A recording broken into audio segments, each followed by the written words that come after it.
Okay, what's up, my people? So this is an AEW All Out review. I'm recording this at midnight, even though it should be coming out whenever it comes out, whenever I'm uploading it. But yeah, I just finished this pay-per-view. This pay-per-view was phenomenal. Look, AEW redeemed itself. I wanna before I start talking about how much I love this pay-per-view and I loved every single match, I'm gonna address the elephant in the room with this CM Punk drama. I think Tony Khan made the right decision. CM Punk had to go because enough is enough. Look, CM Punk is my guy. He's one of my favorite wrestlers, but clearly he has too much anger issues to be able to handle himself. Now, here's how I fully see it. I think CM Punk is a guy, or Phil Brooks, he probably has some sort of good intentions. That's what I truly believe, that he wants what's best for the companies that he works for. I truly do. However, he wants things done his way. If it's not done CM Punk's way, he turns against you and he cusses you out, and he just he does not know how to back down, which is good on some hands, because I don't believe that the Young Bucks are saints or that Jack Perry was a saint and all that, but CM Punk needs to learn when to chill. He's a 44-year-old grown man. I'm 23 and I conduct myself better than CM Punk did.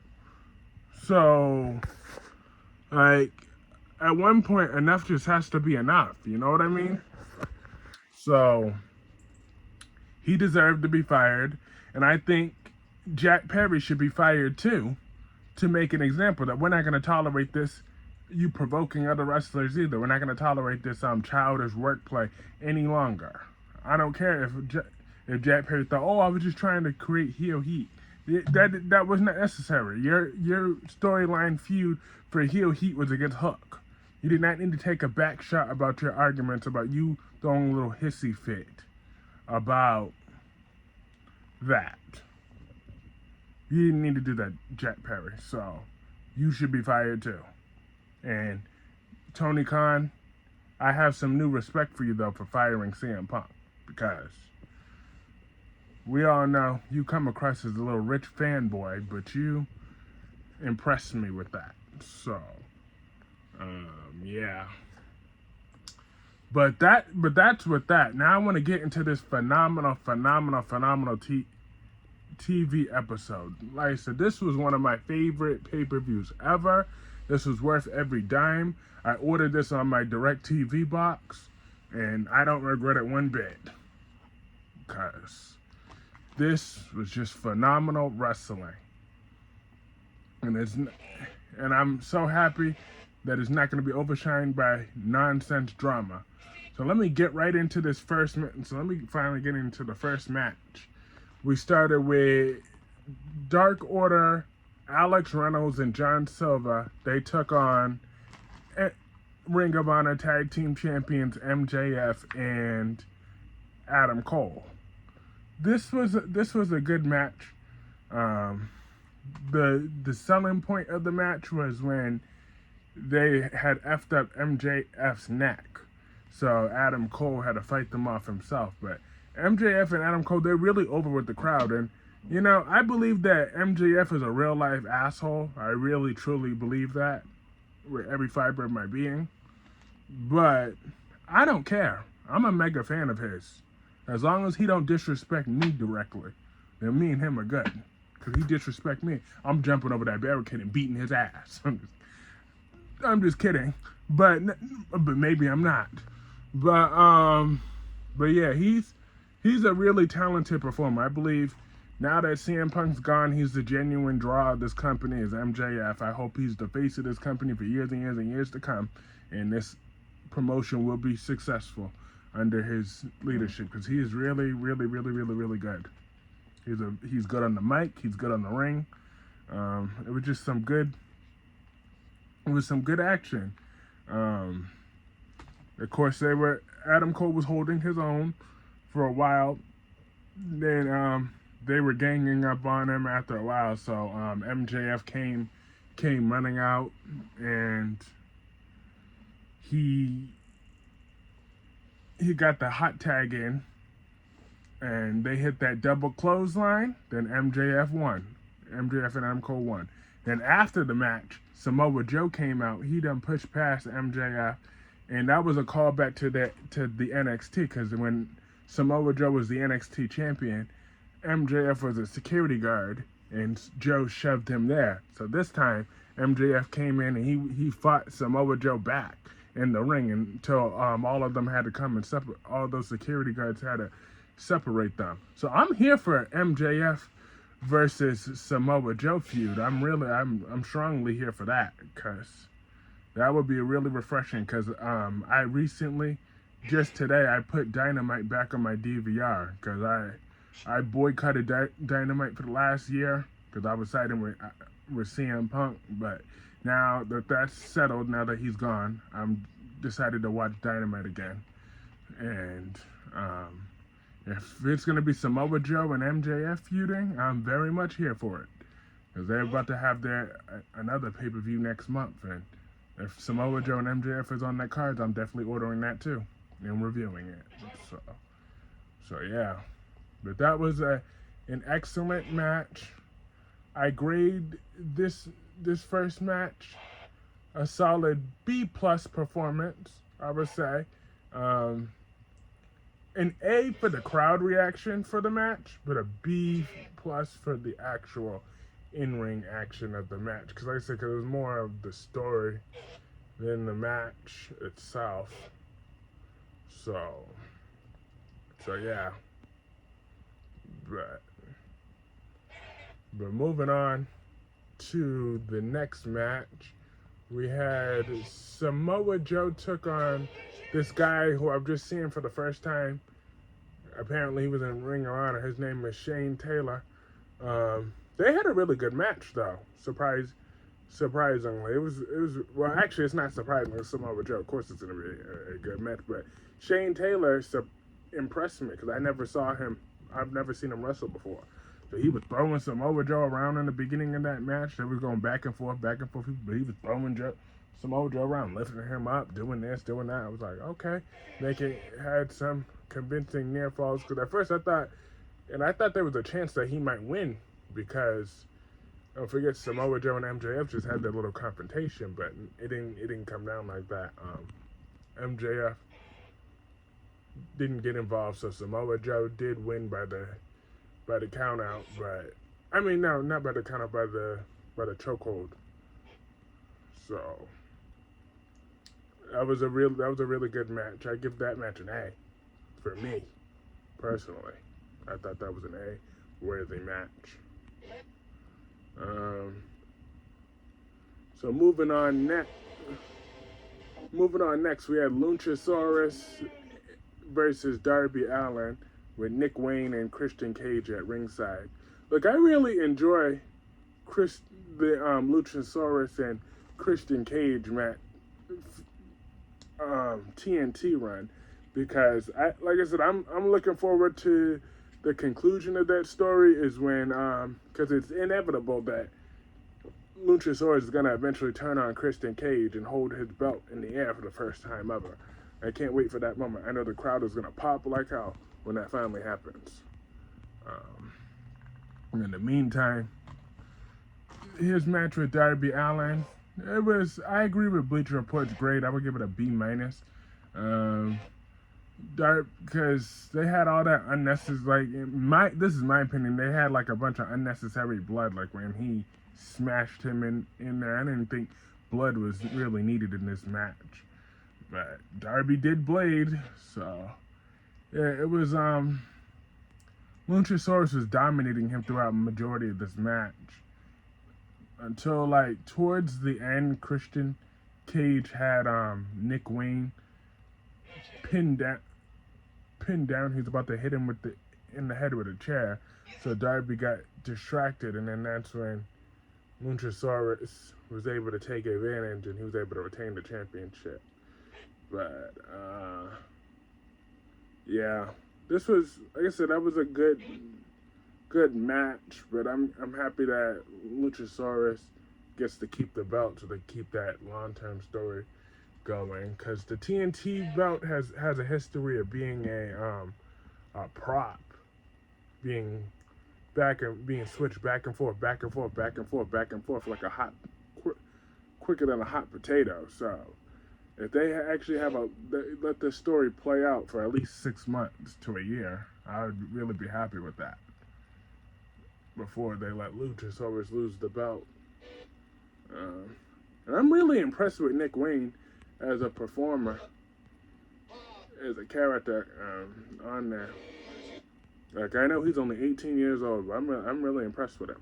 I think he has megastar potential written all over him. I really like him.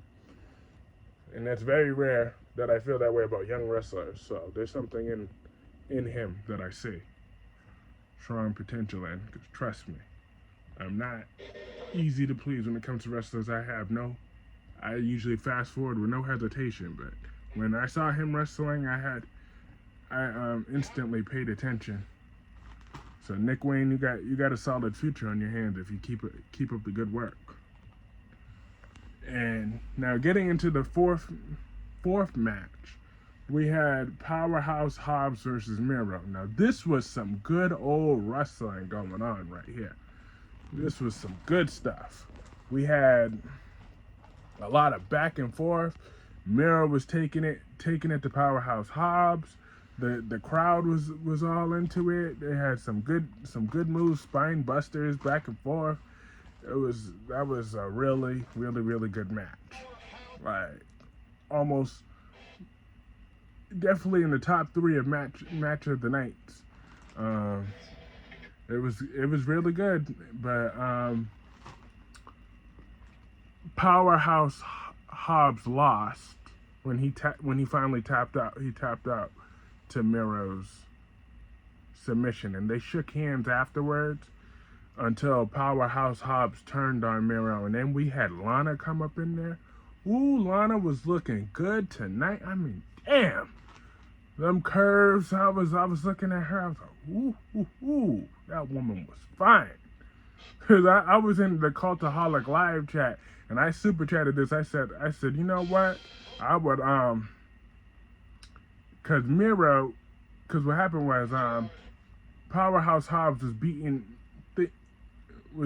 on Miro down until Lana came out. She hit Powerhouse Hobbs with a chair, but he barely felt that. So when he was gonna take the chair back from her, Miro finally got up, and then that's when he hit Thing with the chair, and then he got to storm off with an attitude. And yeah, Miro's gonna storm off with a little attitude. I'll make it clear. I'll super chat. Like I said, I super chatted this. Freaking, if Miro don't want to appreciate Lana, I will appreciate her. That is one gorgeous woman. She can have my back whenever she wants. She got my back, she had my front. You already know what I mean. Ooh, child. That is one gorgeous woman. She was looking fire tonight. I don't know why Miro had that little attitude. I don't care what storyline direction they're trying to go. That is one fine woman. He should have taken that thing up. I know he tore that ass up when they got back in their hotel room. She was looking way too good. She is hot and flexible. That's for damn sure. That body is on point. Trying to tell you what I know. Woo, child. It's right. That is one gorgeous woman. Yes, it is. Wow. Let me regroup. But yeah, that match I grade this an A+. I would say this was an A+ match. A+ match, A+ honor. Lana. See, got me butchering her name. That's how fine she got my brain all distracted. She got my hormones all over the place. I'm like, damn, thirst. She don't just make me thirsty. She make me motherfucking dehydrated up in here, and I'll own it. Shit, clown me if you want to. I saw Lana. I'm not thirsty. I was dehydrated. Ooh, yes, gorgeous woman. Gorgeous. And then in an A+ match, Um, then we had Chris Statlander versus Ruby Soho. Ruby was taking it to her throughout this match, and Chris Statlander kept kicking out, kept kicking out, kept kicking out, and how it ended was Tony Storm came out to grab the spray that Ruby was trying to use, and that's how Chris Statlander was able to get the pin. I would grade this match a B. This was a really solid match. The women's division is very underappreciated in AEW. I know they really try their best, and I really feel Ruby Soho and Chris Statlander are both talented women. So I really did enjoy their match. The crowd did too. So, but like I said, it was a B performance, given especially when you're given all the very talented matches that happened tonight. I would grade this. I think the B grade was fair. But I hope they keep up the good work. It was definitely memorable enough. So when Chris Statlander's title reign is done and over with, what am I gonna say? Oh, what was her favorite? What was her the best title defense that I've seen of her? I would say, with no hesitation, Ruby Soho. They did their damn thing. Solid B. And then we had Bryan Danielson and versus Ricky Starks with Ricky Steamboat on commentary. This was a really good match. Now this was the one match where I was okay with all the blood, because it fit the story of the match. Because for a while, Ricky Starks, because when the match even started, Ricky Starks had already attacked Bryan Danielson, and he was just smacking him around with that belt because he wanted Ricky Steamboat to see him torturing Bryan Danielson. But we all know our Bryan Danielson, he wasn't gonna take that lying down forever. So he eventually, once he got back up into it, they had a slobber knocker. It was good, some good old fighting.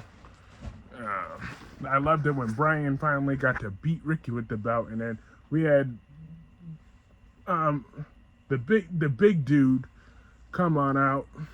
He used to be Enzo's partner, Big Cass.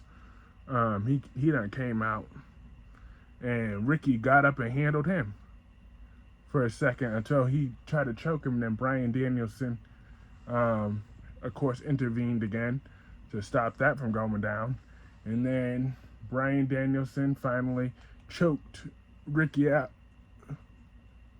Starks out with the strap thing.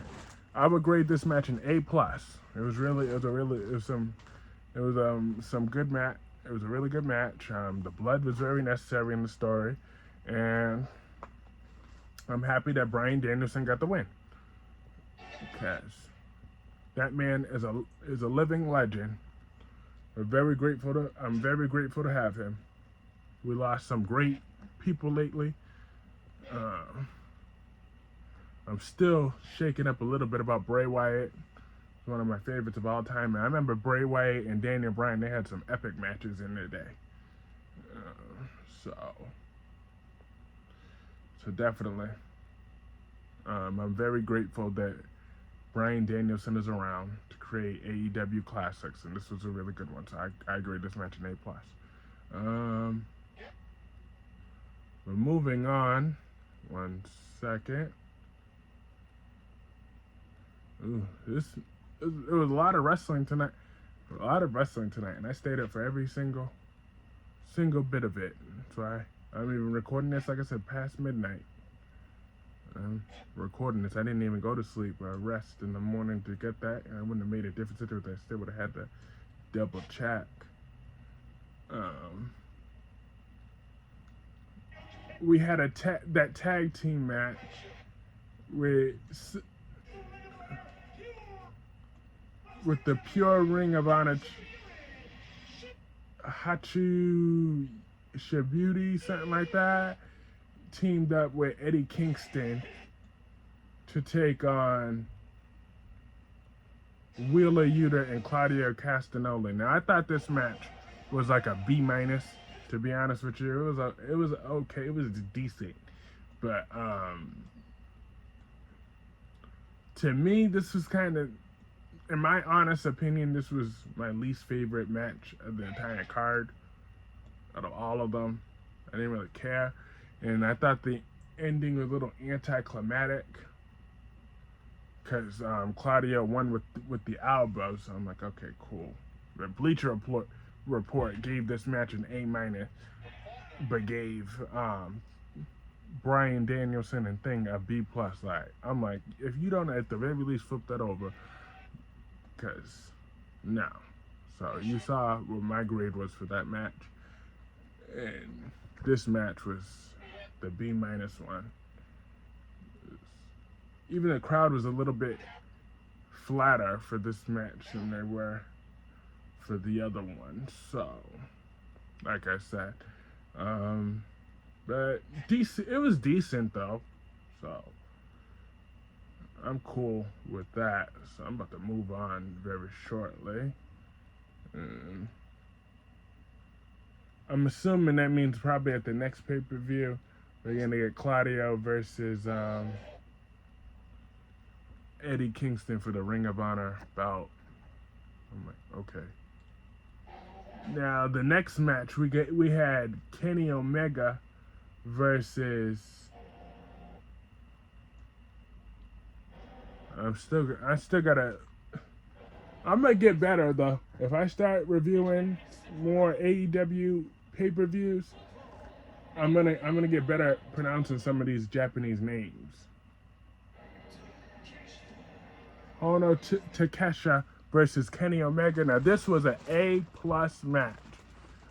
We all know our issues. I've had issues with Kenny Omega in the past, but him and this guy, they tore the house down. It was back and forth, because like at first they were easing into it, and then once they got going. It was near fall. I was into every single second of it, and then Don Callis done got that little screwdriver out, but the ref took it away, but that didn't matter because Takesha just kept hitting him with a few knee shots, and then he finally beat Kenny Omega fair and square. I was like, whoa! I wasn't expecting that for him to win, but it makes sense because they were in Chicago. We all know that's a pro CM Punk town, so it made sense for them to lose, for Kenny to lose. And I'm glad he did put over that new guy because that made me a new fan of Takesha. I'm into his performances now. I was like, wow, that was an excellent match. Excellent. Flawless, A+, like I said. Ooh, that was wonderful. Then we had the Young Bucks, I believe, and FTR teaming up against the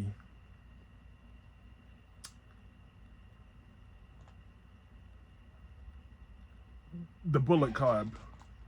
This was another good one. I would give this match a solid B. Plus. Yeah, B+. And then the right people won. The Bullet Club won when they pinned Cash Wheeler, and the crowd was booing the Young Bucks. Look, I can't stand the Young Bucks either. I call them the Young Bucks. But the Chicago crowd need to get over it. CM Punk did this to himself as well. So, and CM Punk ain't hurting for money, so I don't really feel all that bad for CM Punk. So it's kind of annoying, but it's to be expected that that's gonna happen every time they're in the Chicago crowd. They're gonna chant CM Punk, CM Punk, CM Punk. I'm like, get over it. In my opinion, though. But it's a good match, good team won, B+. Now we got the main event, Jon Moxley versus Orange Cassidy.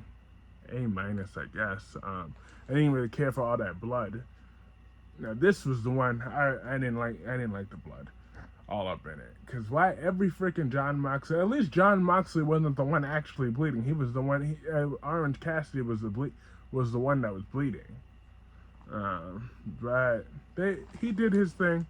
But Jon Moxley won, and he's the new international champion. I thought that made sense because wasn't much more Orange Cassidy could do with that particular belt. Now he can move on to another belt. Maybe he could challenge for the TNT Championship, or he can level up even more and challenge for the AEW World Championship. Either way, I'm good. I'm good with it. He need to wait his turn for the AEW Championship, World Championship. So, because right now they tease Samoa Joe versus MJF. That's a feud I'm really looking forward to, because those promo battles alone will be epic. Not to mention the in-ring action.